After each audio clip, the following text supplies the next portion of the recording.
I'm Femi MLM. It's become of interest to follow through with some of the latest issues as we have them across the country. Well, you just heard the CBN governor before the news explaining his reasons for saying the 31st of January 2023 will have to be an unwavering deadline. Nothing will change our deadline. The old Naira notes taking out of circulation, with the new Naira notes taken on circulation. Essentially, what that means is that what we will have to deal with is some measure of economic shock. But some of the biggest reasons he has provided with regards to why he is doing what he's doing include kidnapping, getting rid of kidnapping, getting rid of electoral fraud and violence and paying of money and the likes of that could possibly be ventured into by politicians. And of course, the money that has been out of circulation. He concluded this point by saying 1.5 trillion naira in this last few weeks have been taken in. And yes, essentially, it thinks by the end of this week, we would have the mark as high as 2 trillion naira. Good reasons, right? But are those reasons good enough for you, or is it a little bit different in terms of that? My guest today will help us examine a little bit of the CBN issue and how it all comes down to issues around electoral violence, hate speech, and fake news. These are very big issues that sometimes one would wonder about if there's no money to fund the violence, and how then can we have a sane election, maybe close enough? Will things be different? Well, maybe not. My guest today is Perem Untukwe. He's a doctoral research fellow, elections and governance specialist, is a project coordinator for Search for Common Ground. Thank you so much for joining me. Thank you, Femi, for having me. Good morning. Welcome to the show. Thank you. Let's take up the conversation from the financial part of build up towards elections. Violence, we've seen in pockets across the country for a while. But now that the elections is coming up, we're seeing that build up of possible disagreements, possible hate speeches, even among voters who seems to not wanting to care, but then caring too much about a candidate enough to think about violence. Let me start by talking about money they say makes the wheel go grind harder. Definitely. The CBN seems to be targeting the elections to starve the elections of fraud and of monetary influence on the elections. Do you think this is a good policy? Well, so yesterday the CBN had the MPC, the central bank governor, Godwin Emefiele, was addressing the press, and he spoke about the key nuggets, as a result of the meeting that they had. Part of it was the fact that right now there's going to be an increase, I think, to about 17.5% in lending rates. And also, you see a situation whereby a lot of the things that he said, particularly, there was a fact where he noted that, yes, there's been a lot of inflation, and this, of course, has its own ripple effects on Nigerians. So for the common Nigerians, for example, there are two things that come to mind. Number one, there is an increase in the inflation rate. That, of course, will lead to the hike in the prices of goods and services. That, of course, that prior to the MPC, there have just been, particularly from the pre-Christmas period, there's just been this upsurge all of a sudden, in the price of commodities, staple foods, and a lot.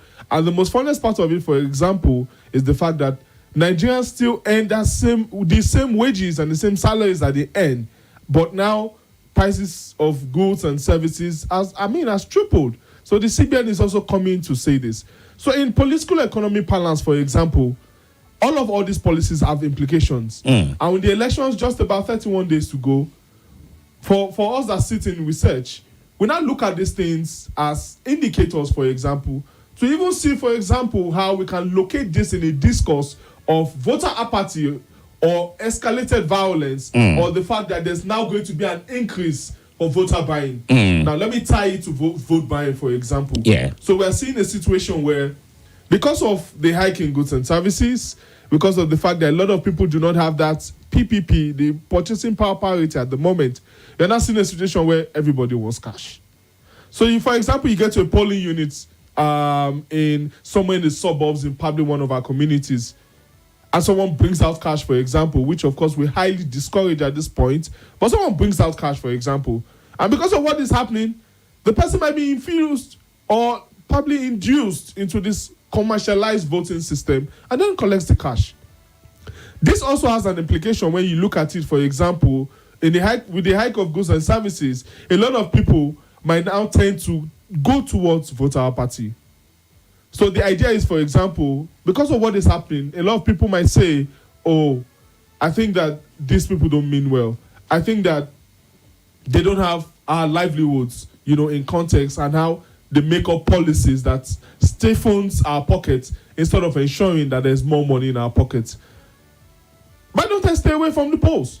These are some of the implications around tying the decisions in the economy and how it affects Nigerians, and with the elections days away, how it also snowballs to that. So some have described it as economic violence. Some have described it as even the issue of subsidy as some measure of violence against Nigerians, and that these policies are definitely not favorable to Nigerians. They were not thought through favorably for Nigerians. And I was thinking about the fact that we're about to hold an election with prolonged time of insecurity. The theories around our insecurity, as we've had it in Nigeria, has never been clear. There's always the issue of militia, to say, oh, well, it's one armed herdsman facing off against the farmers. And someone would say, well, in the southeast, it's the IPOP people that killed so and so. There's been no clarity as regards name tagging, the type of violence we've had in the country even before this election. You've been doing research around what it means to have search for a common ground, to search for peace in some sense of where there's tension. What has been some of the things that are consistent along those lines? Very good question, Femi. So the consistency right now around electoral violence is the fact that hate speech, number one, seems to be one that takes the front burner. Apart from the fact also that there are lots of agitations. For example, if we look at the conversations, for example, on social media, we tend to see that all of the conversations are patterned along ethno-religious lines. So, for example, as a result of the decisions of some political parties to cede tickets to people of a particular faith, the other denomination seems to be out in the cold, and then a lot of reactions, snowballs from that. We're also seeing a situation, for example, where the religion thing also takes the front burner. A lot of people say, so these people are from this kind of denomination. What happens to these other people? There's also so we can locate this discourse also in the fact that a lot of people feel that it is high time we left a particular region that produces the president consistently and go towards another part of the country.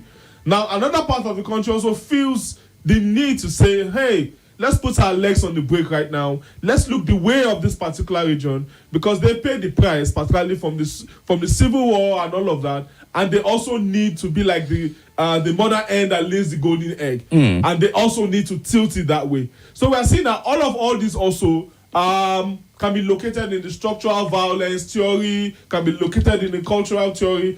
But for us, for example, the idea that all this actually snowballs into a lot of concerns. For us that are vast in early warning indicators, all these are early warning indicators to say, once all these are not tackled, particularly from the hate speech part, particularly from fake news part, it has a way to threaten the outcome of the polls.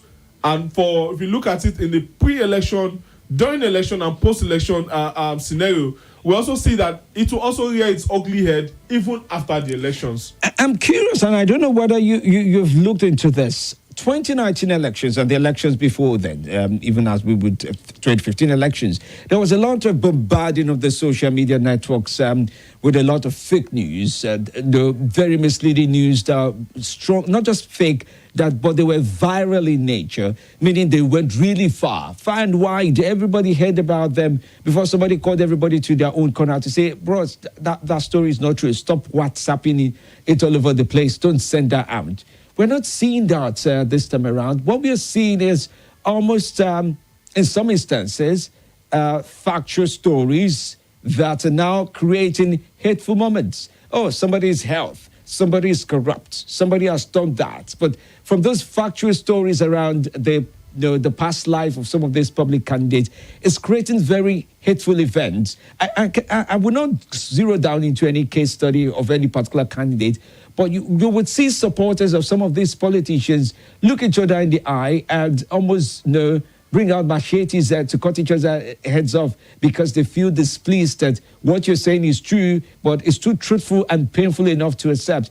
What do you make of Nigerians who water down their support all the way down into a measure of violence, and they call it care, they call it support, but it's also infringing on other people's rights and space? Femi, very true. So I'm going to look at this discourse in two instances.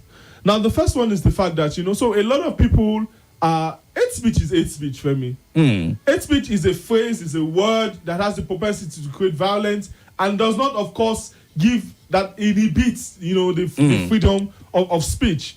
So the idea is that a lot of Nigerians, for example, are drumming up all of this hate speech online, and then it has the propensity to create violence offline.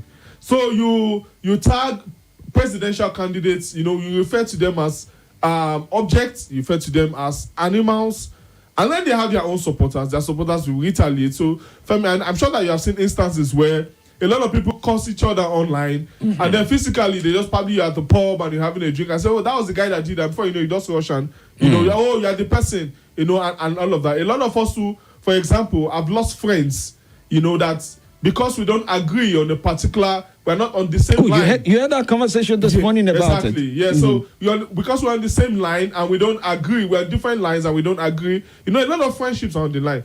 But for me, the idea is the fact that Nigerians should start looking the way of shunning hate speech. We should start enjoying the change that, for example, the space has to be a sane space. It has to be a space that everybody has to support its own candidate, no matter whose ox is God. If you are supporting a particular candidate, another person is also allowed to support a particular candidate and then keep the space sane. Now, the second is the fact that, Femi, when we look at the dashboard, for example, we are seeing that the percentage of pedestrian conversations seem to be higher than the percentage of Nigerians speaking truth to power. So what that means is a lot of Nigerians, for example, also contribute in the electoral process. So at a time like this, for example, where we have the campaign period, are we speaking truth to power and asking these presidential candidates, for example, or the gubernatorial candidates, for example, or the National Assembly candidates, for example, the sort of questions that we need to be asking?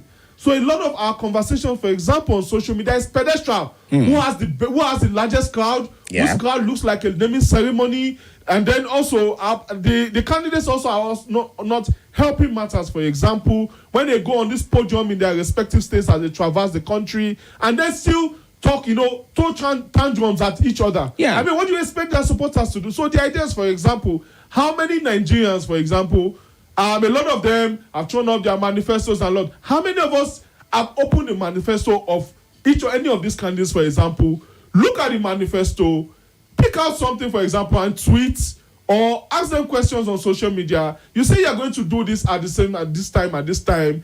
What do you think that will be your financing models to ensure that this comes to light when you get into power? These are the sort of questions that we're supposed to be asking these candidates in all space, but we're not doing that.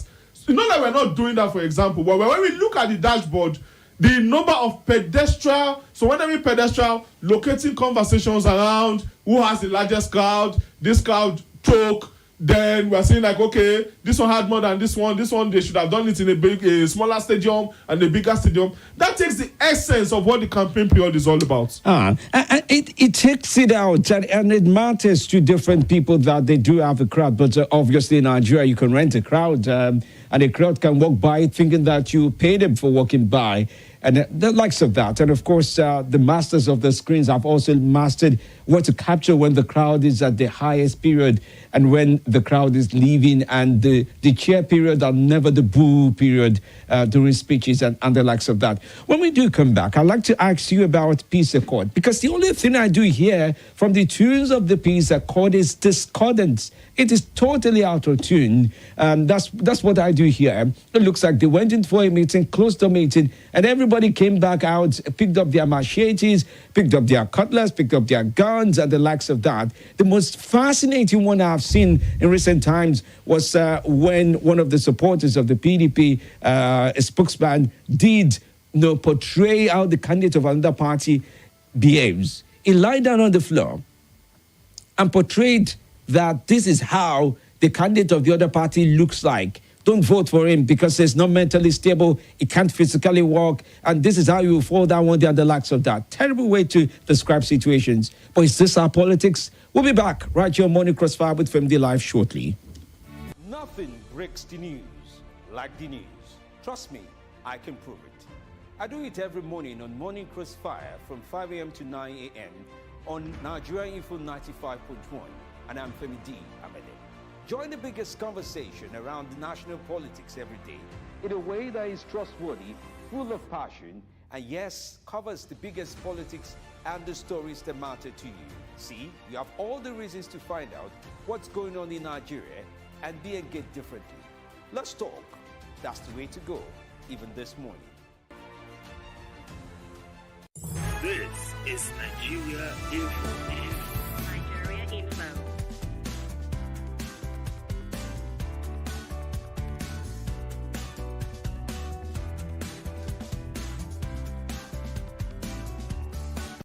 This is Nigeria Info.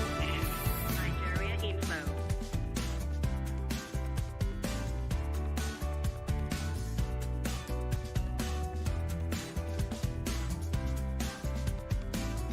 This is Nigeria Info. Nigeria Info.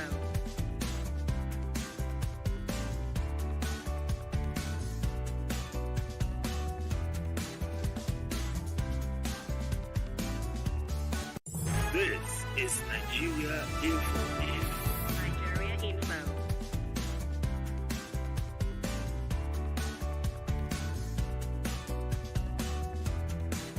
This is Nigeria Info. Nigeria Info.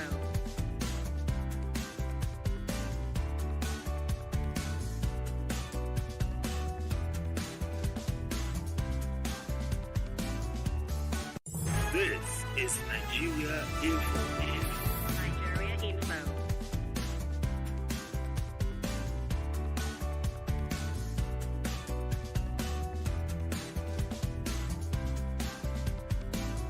This is Nigeria Info. Nigeria Info.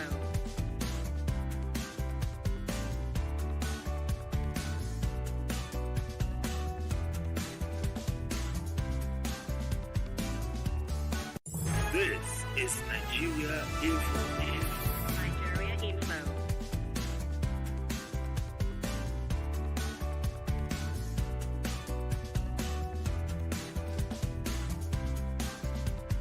This is Nigeria Info. Nigeria Info.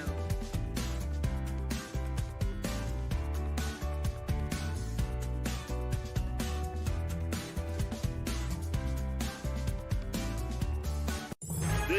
is Nigeria Info. Nigeria Info.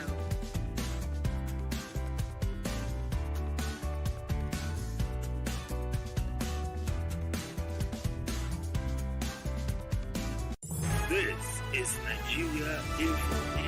Nigeria Info.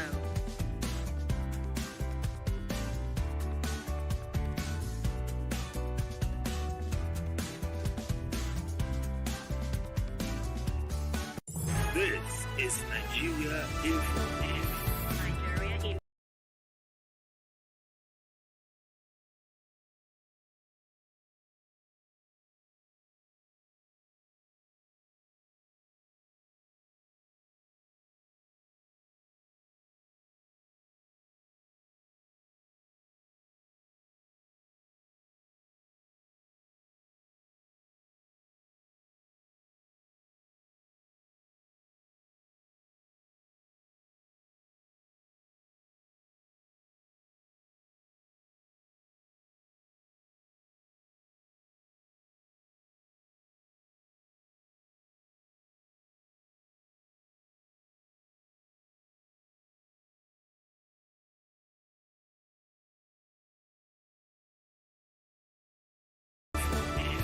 Nigeria Info.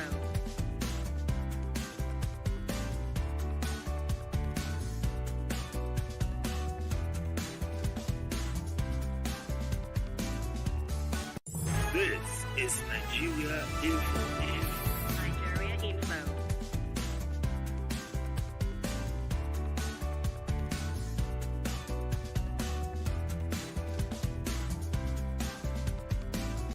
This is Nigeria Info.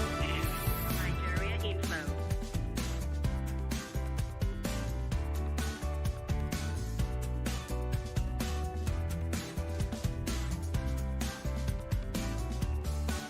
This is Nigeria Info. Nigeria Info.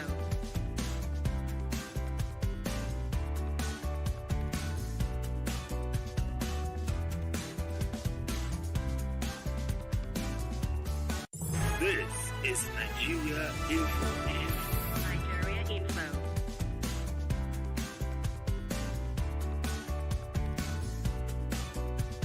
This is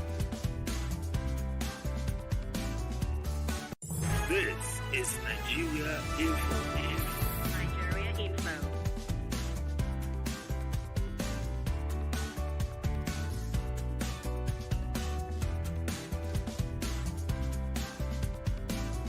This is Nigeria Info. Nigeria Info.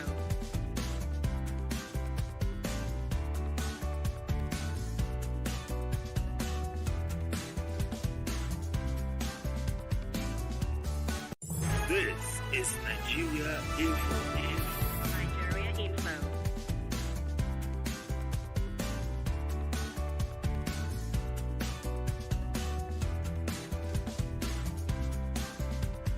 This is Nigeria Info. Nigeria Info.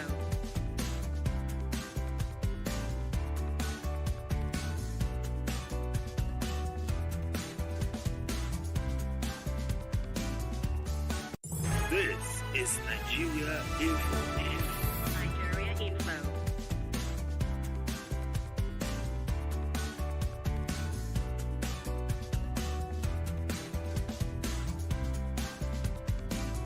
This is Nigeria Info. Nigeria Info.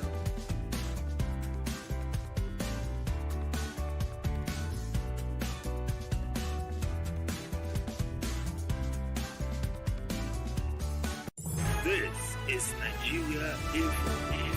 Nigeria Info.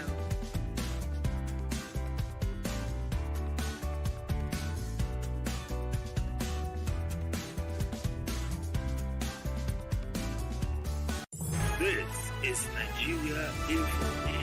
Nigeria Info.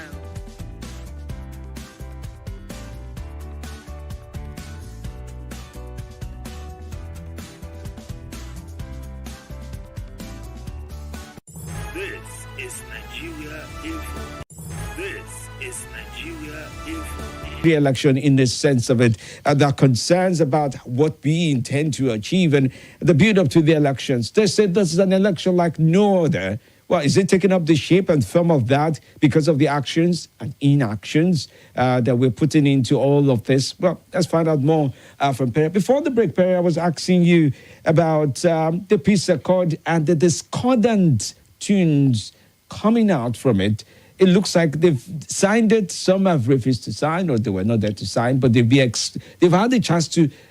I mean, they've explained to them what the peace accord essentially is, but then their behavior is still far wide and not just realistic enough for people who claim to be entitled or pushing for peace.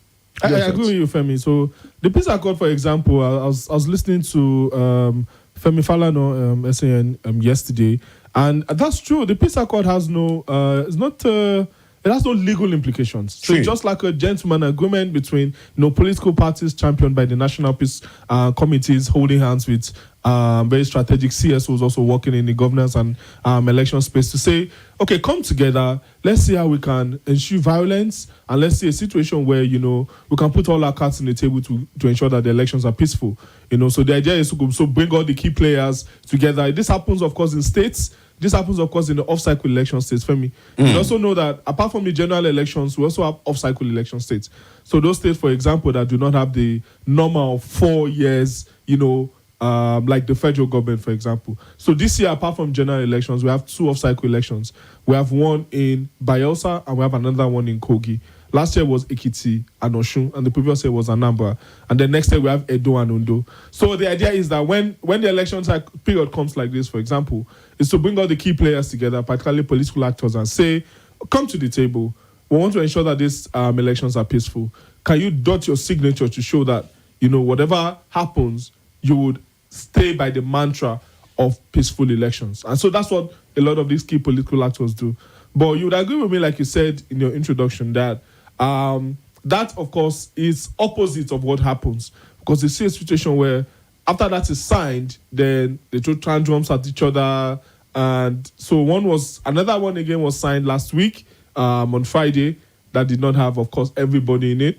That's always never had everybody. There's supposed to be another one that would also come up before the elections that would have supposedly have everybody, in it. So the idea is, for example, for these political actors to go back home, tell their supporters, tell their fans, and say, ensure violence.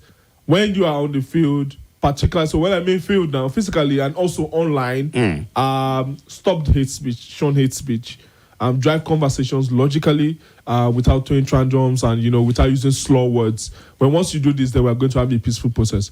But whatever is happening now is a far cry from what they signed, and then it leaves a lot to be desired. Let me push you into the southeastern parts of the country a little bit. There's been quite a lot of damages against INEC facilities there, and we've seen incidents also at some rallies where we see disruptions, and some say technical forces where electricity is caught out during the rally and of an opposition party within the state. And, well, some other governors have also said, well, anytime you come to do rally, just pay the dues, you'll be fine. There's no problem. Rivers State Governor, Nasarawa State Governor talks about things in such sense. And I'm concerned about the Southeast, for example, where voter apathy may break out, even though the numbers, according to INEC, the southeastern part of the country has the lowest eligible voters to vote in 2023 elections. People have not even collected their PVCs, and INEC offices being vandalized. And one would wonder the mindset of the people who are creating those violence, and the mindset of the people who are trying to not be caught in the middle of the violence. Very, very precarious situation, and I'd like to refer to the situation in the Southeast from that, and we can locate that that scenario in the Southeast from different strands. So politically, for example, there's a main agitation behind it, and that's why last week, for example, the governor of the state, particularly in Anambra State, looking at it in Anambra now, for example, is saying that a particular leader who has been held by the federal government should be released, and that would calm frayed nerves, in the region going into the elections. That's looking at it from the political angle.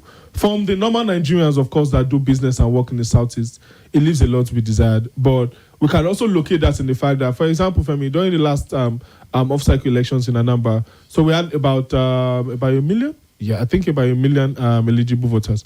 But those that actually came out to cast their ballots were not up to 40%. Yeah. And there were a lot of situations around yes. that. A lot of reports by CSOs also came out, locating why it happened. It was also the first time that INEC also tried the beavers, and then it was replicated in Ekiti and Osun. So the situation in the Southeast calls for a lot of retrospection. It can be a call all the stakeholders to sit at the table and iron it out. It can be, of course, wielding the big stick when necessary. But you can look at it from different dimensions. But what will happen is, for the fact that there are Nigerians in that state, the Nigerians there do business legally. They are also part of the indivisible entity called Nigeria.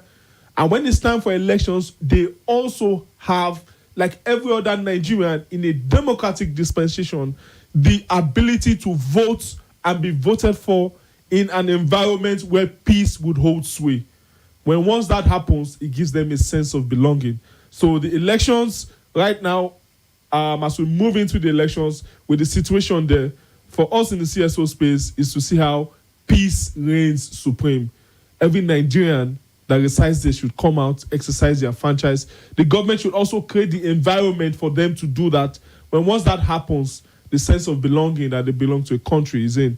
But of course, the situation there, like I said, just to reiterate, can be handled from different strands. All right. We'll like to take your calls on this very morning just to also follow through with what you're thinking about some of these scenarios and the situations building up here and there this very morning. Oh, by the way, I did mention that we're streaming on YouTube. Did I say that this time? Oh, no, I forgot. I'm so sorry about that. But for those who have been watching on YouTube, even right now from the 8 o'clock hour at Nigeria Info Abuja, there you find it. It's also on Facebook. Go on and drop your comments. Let's take some of the messages we have from you on this very morning. Good morning to you. Welcome to the show. Good morning, Femi. Good to have you on. Welcome. This is your brother from North Central, living in Kumasi, Aruna. All right, Mala Maruna, let's talk. I want to talk about main governor. The reason is not a reason for us, because if they want to secure to Nigeria, don't want to wicked us. If the old one enter the bank, you should not. I will put deadline. He tell us since last year, he tell Nigerians that since of the January, they're not collecting old notes again. And then the new note is not supporting. My brother Femi, this policy of this Buhari and APC, all they are putting that to work with the Nigerian, so far they are more to international. All right. Thank you very much. Thank you so much. Malamarana, let's leave it at that because we're pressed for time as well. Good morning to you. Welcome to the show. Good morning, President. This is Haruna from Gwagwalada. Haruna to Haruna. Oh, Haruna to another Haruna. Okay, go on. Good morning.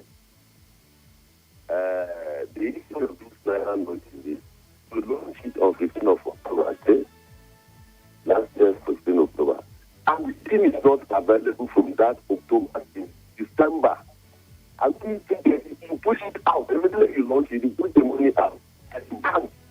Let's not have it in that from now to December. Because this January that the money is coming out gradually. I don't know why we are. Lot of these people are in the village. The parties of the Nation Bank, on our side. Very good. Let government do something about it. If not, the governments, they are in their house. If they call a bank manager, they will bring the money for them and take one of the banks. All right, my brother. Thanks for your contribution, okay? From the YouTube stream, the community on YouTube. By the way, join the community on YouTube. Don't be left out. It's not just about going on to subscribe, but get to be notified every time we stream. Some people are turning to senior men and women. Immediately the stream comes on, they're ready to make their conversation known right there. So why are you missing out on being a community chief? I think this is a good time to be a community chief. I do have the message from Eldina Ade. She says, I'm in total support of the policy. The CBN governor should stand his ground. Please, Doc, you're doing a great job. She writes, Confidence Chinaza Ude says, awesome. Francis Unkaga says, we're trying to move forward. Some people are trying to draw us back. What a country. I support CBN policy to terminate the currency swap on the 31st. Okay, let me allow you to conclude. We have just about 60 seconds. Great. So for us, for example, Femi, the idea is when we, at Sacho Komogan, for example, we have digital listening applications that we use to track hate speech. And this we use to churn out reports every month. Yes. And as the month goes by, for example, there's an increased percentage in conversations that are woven around hate speech. And for us, the idea is, hey, Nigerians, let's seize the sword. Let's have sane conversations devoid of slur words and hateful words. What comes to mind, for example, I always talk about it when I train or when I drive conversations on platforms, is what happened in Rwanda. I mean, at that time, there was no social media. It was on radio like this. And a broadcaster contributed to the violence. Over 800 deaths that happened in the Rwanda genocide in 1994. In the build-up to these elections, Nigerians would want to ask that we keep a sane space online. We can drive conversations about our preferred candidates without hitting the other candidate or without playing under what we call memes. So you see these memes, they are very playful, but they are very offensive. Truly, they're offensive. All right, well, I have to say big thanks to you because of the time. Much of the time has gone by already. Big thanks to Perry. Yes, I think that's the one I'm looking for. I've been calling you Perry. That's the nickname I call you. I soon realized I've been calling you Perry instead of Perry. Perry Tukwe is a doctoral research fellow, elections and governance specialist, as a project coordinator for Search for Common Ground. Thank you so much for all you do, and thanks for coming by. Thank you, Femi, for the invitation. And of course, you know I'm always available. Yeah. All right, stay with us right here on our journey. For when we do come back, there'll be more to talk about right here on Morning Crossfire. The Current Affairs Show. Nothing breaks the news like the news. Trust me, I can prove it. I do it every morning on Morning Crossfire from 5 a.m. to 9 a.m. on Nigeria Info 95.1. And I'm Femi D. Amede. Join the biggest conversation around the national politics every day in a way that is trustworthy, full of passion, and yes, covers the biggest politics and the stories that matter to you. See, you have all the reasons to find out what's going on in Nigeria and be engaged differently. Let's talk. That's the way to go, even this morning.